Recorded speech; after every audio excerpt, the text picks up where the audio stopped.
저는 몇 달 전 다니던 직장의 계약이 파기돼 500만 원의 손해를 배상해야 했습니다.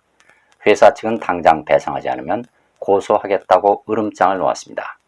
당장 큰 돈이 없어 불안했지만 지금 이 상황이 어디서 벌어지는 일인가 하며 내 마음속에 환영이구나 하고 받아들였어요.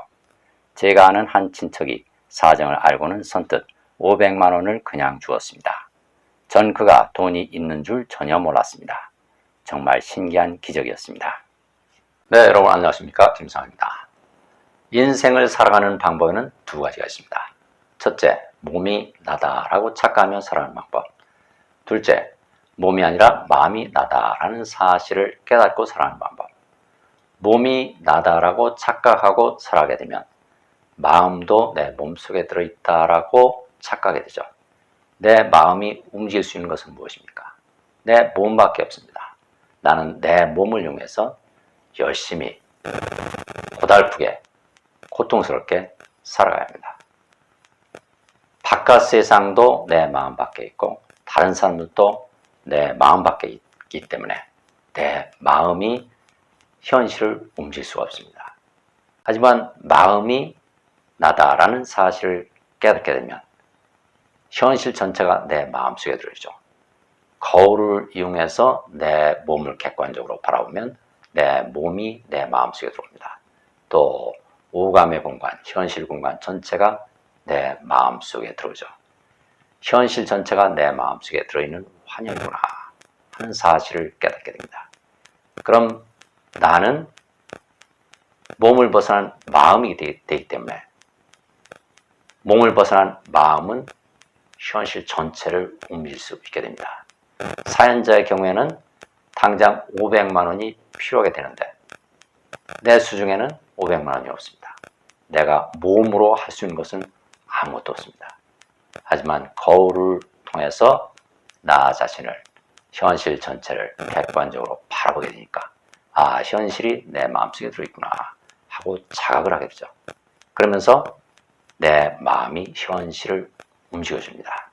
내 몸이 할 수 있는 건 아무것도 없지만 내 마음이, 내 몸을 벗어난 마음이 현실을 움직여서 500만 원을 가진 사람이 내 눈앞에 나타나도록 해주는 것이죠. 이 사연자가 경험한 두 번째 기적 같은 일을 소개해드립니다. 제가 사는 전원주택의 화장실이 자주 막혔습니다. 물이 잘 안 내려가면 항상 대공사를 해야 했기 때문에 또 막히자 불안함이 밀려왔습니다. 하지만 이것 또한 내 마음속에서 일어나는 일이구나 하고 받아들이자 물이 잘 빠지기 시작했습니다. 제 마음이 즉각적이고 시원하게 뚫리는 기분이었습니다. 꽉 막힌 화장실을 보는 순간 어떤 생각이나 어떤 감정이 올라옵니까? 답답하다는 생각이나 답답함이라는 감정이 올라옵니다. 꽉 막힌 화장실은 실제로 존재하는 것이 아니라 내 마음 상태를 보여주는 홀로그램이자 결과물이자 표현물입니다. 이 상황은 내 무의 속에 억눌려 있는 답답함이라는 감정을 보여주는 표현물이구나 하는 사실을 깨닫게 되면 그 상황을 있는 그대로 받아들이게 되죠. 받아들이면 흘러가게 됩니다. 내 마음속에 억눌려 있던 답답함이라는 감정이 흘러가 버리면 답답함이라는 감정이 만들어낸 답답한 현실도 역시 흘러가서 사라져버리게 되죠. 내 마음이 뻥 뚫려버리게 되면 꽉 막혀있던 화장실도 역시 뻥 뚫리게 됩니다. 이 사연자가 소개한 세 번째 사연을, 기적 같은 일을 알아보겠습니다. 아빠가 만성 신부전증과 심한 당뇨를 앓고 죽음 직전까지 이른 상황이었습니다. 하지만 저는 곧 거울 명상으로 평온을 되찾았습니다. 도저히 아물지 못할 것 같았던 팔의 상처도 아물었고 2달간의 병원비도 몇 달 전 혹시나 해서 들어놓았던 상해보험으로 해결됐습니다. 아빠는 어릴 때 증조 할머니께 맡겨져 자라면서 버림받은 무의식이 생겼습니다. 아빠는 자신의 몸을 아프게 해 사랑받고 싶은 아픔을 표현했던 겁니다. 제가 거울 명상으로 그 아픔을 충분히 느껴주자 기적처럼 회복했습니다. 아빠의 발은 극심한 당뇨로 인해서 망가질 대로 망가졌습니다. 너무나 망가져서 도저히 사람의 발이라고 할 수 없을 정도로 절망적인 상황에 이르렀는데요.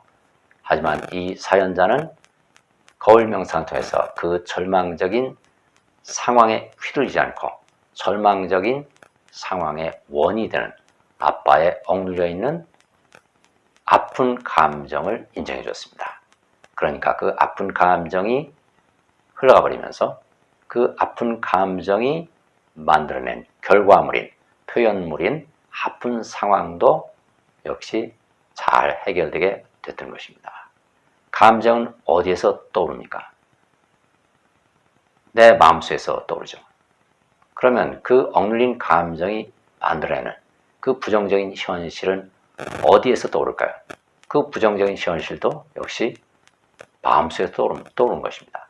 부정적인 현실도 마음속에 들어있습니다. 부정적인 현실의 원인이 되는 그 감정이 내 마음속에 들어있기 때문에 그 결과물도 역시 내 마음속에 들어있는 것입니다. 원인은 마음속에 들어있는데 결과물은 마음 밖에 있다라고 말할 수 없는 것이죠. 말할 수 없을 뿐만 아니라 이치에도 맞지 않는 말입니다. 생각은 어디에서 떠오릅니까? 내 마음속에서 떠오릅니다. 그럼 생각이 만들어내는 현실은 어디에 들어있을까요? 역시 내 마음속에 들어있습니다. 원인이 되는 생각이 내 마음속에서 생겨나기 때문에 그 결과물인 현실도 역시 내 마음속에서 일하는 일이죠. 이처럼 현실이 부정적으로 돌아갈 때 그 부정적인 현실의 해답을 마음 밖에서 찾지 말고 마음 속에서 찾아야 해결이 됩니다. 왜냐하면 바깥 현실도 다 내 마음속에 들어있는 것이기 때문입니다. 오늘 말씀은 여기까지 드리겠습니다. 감사합니다.